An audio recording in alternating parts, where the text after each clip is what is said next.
I'm Built from Bricks, and I'm here with Patrick from Building with Dada and Riley, and he's going to show us a little bit what he's created here and his inspirations. And so, hi, Patrick. Thanks for having me on. Let's start over at the Jam Factory, if you will. This is one of my, basically my second build, but this was based off of factories in my hometown. I started on the side of the road jam stand, and it turned into this humongous factory. Joking around with my daughter, I was ordering 10,000 pieces of jam, and she was like, well, how am I going to do that? And so I showed her a conveyor belt and all that stuff. But let's give you a tour from the inside first. It goes into the inside, it goes into the reception areas, where we have magazines, of course our secretary there, she's got her letter on the floor, copy machine or printer. We have the bathrooms in the back. This is the gift shop.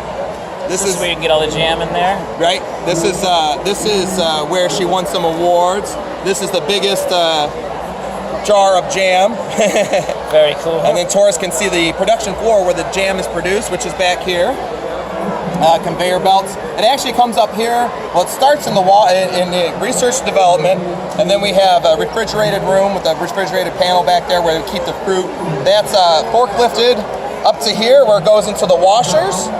The washers then go down into the crushers where it crushes the fruit, goes into one of these distillers, then into the, then they put the empty jars on the conveyor belts, and they get filled and then capped, and then eventually taken out on the forklift to be shipped around the Lego City.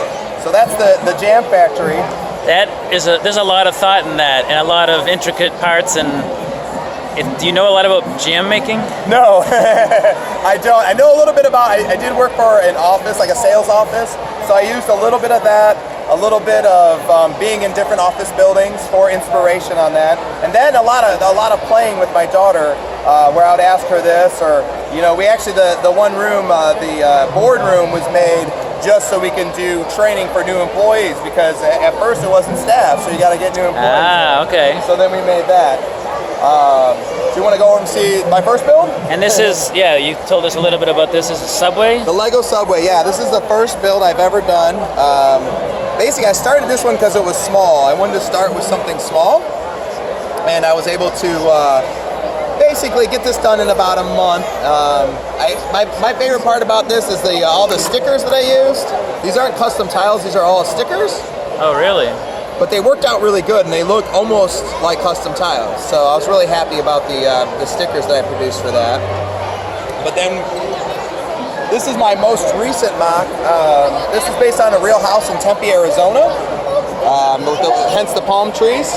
But it's got a lot of rust details here, a lot of different building techniques that I did. I did this all sideways builds.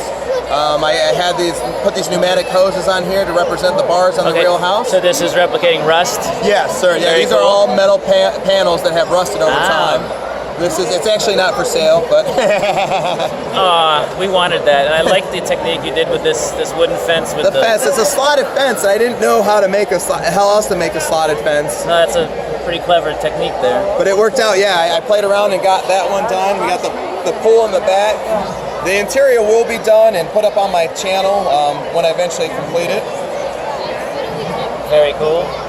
And I see we're moving over to, what is this? The empty mug. Empty mug, we get backwards there. You got Jesus there. This is lifting this up. I'm going to lift this up for 1 second so you can see the sign. And there you go. The empty mug. The empty mug. I was a bartender for 9 years, so I used that for inspiration. It's actually my quickest build. It was only in 1 month to do because all the details were already inside my head. So yeah, I whipped this up in 1 month. I put a lot of details in it. It's got the floor mats that all bars have. It's got a reach-in cooler. We even got stud light. We also got a keg room back here. Kid-friendly. With tubes in here. Right, that's right. Very cool. Oh, what's going back in the back room over here? Some high-stakes smokers in the back. They got the top shelf. Legal operation back there. That's right. That's why it's hidden. You get the bartender with the mohawk. Actually, it's based off of my best friend in Las Vegas, who is a bartender and does have a mohawk. So. Very cool. And then the last but not least. And we got this big build over here. Yeah, this is a lot of landscaping, makes it a little bit easier. But yeah, no, we have the barn, a harvest store, and the chicken coop. And of course, we got corn. Lots of corn. And I don't know if you want to step over here and see the opposite side of the barn, where we got the trusses Oh, inside. look at that. He's got the building interior structure and the cobwebs from the spiders.